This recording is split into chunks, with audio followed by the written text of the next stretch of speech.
Welcome to Trendy Flicks, your ultimate destination for the latest in movies, TV shows, and streaming trends. Subscribe now and stay ahead of the entertainment curve. Jon Stewart compares Trump assassination attempt to 9/11. Jon Stewart was back behind the desk at The Daily Show on Tuesday night, the first time Stewart appeared on the show since the assassination attempt on Donald Trump. After some throat-clearing, wondering why he decided to take his old gig again, he turned his satirical gaze toward the incident on everyone's mind. Though he has been lampooning Trump for over a decade, he said that the nation dodged a catastrophe, then added that once he realized the former president was not seriously injured, he quickly began thinking about politics.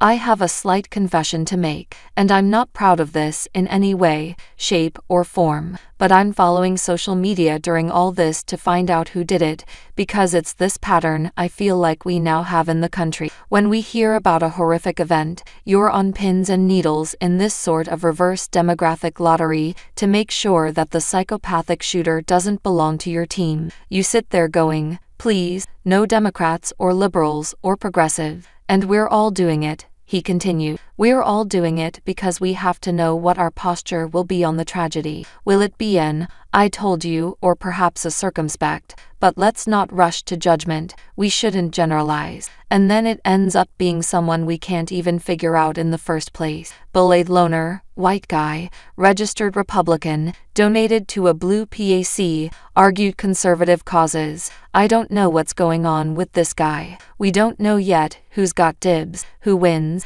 and none of us knows what's going to happen next, other than there will be another tragedy in this country, self-inflicted, by us to us, and then we'll have this feeling again." He concluded, "I remember it on 9/11, this disorienting holy shit, stop the world, I would like to get off feeling, and in that moment, there will be some incredible Americans who, in the midst of it, for some unknown reason, rush towards it and get us back to some sort of equilibrium, and we'll count on those folks to hold us together again. And it does remind us that, by a hair's breadth, we dodged catastrophe, but it was still a tragedy, because one of those first responders lost his life. His name was Corey Comparator. He was a retired fire chief, and he had given his life in service to his community, and he died literally shielding his family. He's a reminder that in those moments of crisis, there are helpers, and we can all make a choice to try and be one of those people. Or, you can be one of these guys." The winner of 22 Emmy, 2 Grammys,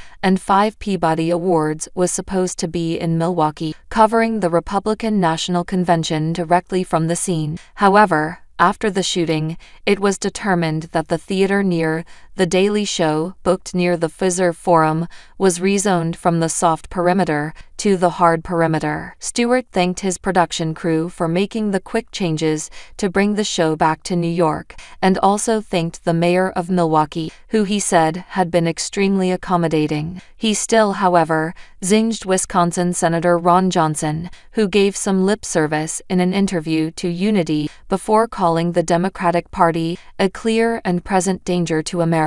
Stewart concluded that Johnson was unity in the street, divisive in the sheets. Make your predictions at Gold Derby now. Download our free and easy app for Apple/iPhone devices or Android, Google Play, to compete against legions of other fans, plus our experts and editors, for best prediction accuracy scores. See our latest prediction champs. Can you top our esteemed leaderboards next? Always remember to keep your predictions updated, because they impact our latest